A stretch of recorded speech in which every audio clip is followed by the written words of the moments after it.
زه به اوس یو ډېر مخکنی تقریبا د فکر کوم چې د 2000 کال به و که کوم کال به و په هغه وخت کې مې دا یو غزل لیکلی و نو یو تاسو سره شعرونه شریکوم او غزل ده چې نن سبا دنیا کې نشته د یاري نن سبا دنیا کې نشته د یاري ای زړګیه هسې ولې کړې خواري نن سبا دنیا کې نشته د یاري ای زړګیه هسې ولې کړې خواري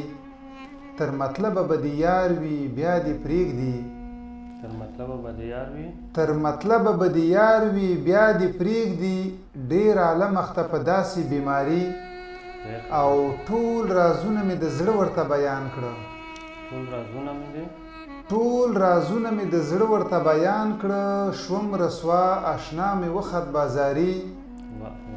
او برابر چې د قیزي او زین نه وي برابر چې د قیزي او زین نه وي پام کړئ ونه کړئ په داسې اسواري او نصیحت کړه هغه چاته چې پوهیږي مولا جانا وی نصیحت کړه هغه چاته چې پوهیږي جهادګل چاته مکه وزاري جهادګل چاته مکه وزاري بل غزل که را سره یوش موږ ته وړاندې کړي یو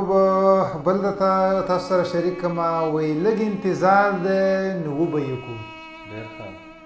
لږ انتظار دی نو وبه یې کړو غم مې د یار دی نو وبه یې کړو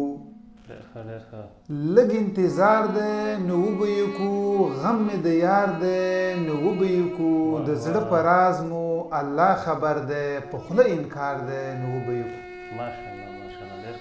د زړه په راز مو الله خبر دی په خوله انکار دی نو وبه یې کړو پښتو متل دی په بدو صبر په ښو تلوار دی نو وبه یې کړو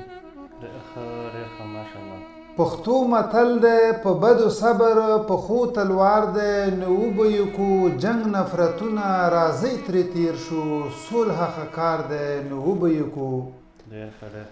جنگ نفرتونه راځئ ترې تیر شو صلح ښه کار دی نو وبه یې کړو آزاد مرغان مو پنجرو کې بندي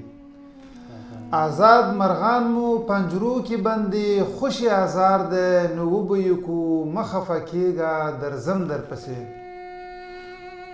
مولا جانا تا ته دا ډالۍ وي ده مه خفه کېږه درځم درپسې د خولې اقرار دی نو وبه یې کړو د پټې مینه مو ډېره کړې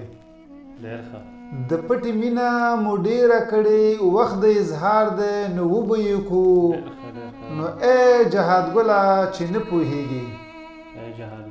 ای جهادګله چې نه پوهېږي د تورې وار دی نو وبه یې کړو د تورې وار دی نو وبه یې کړو مننه ډېره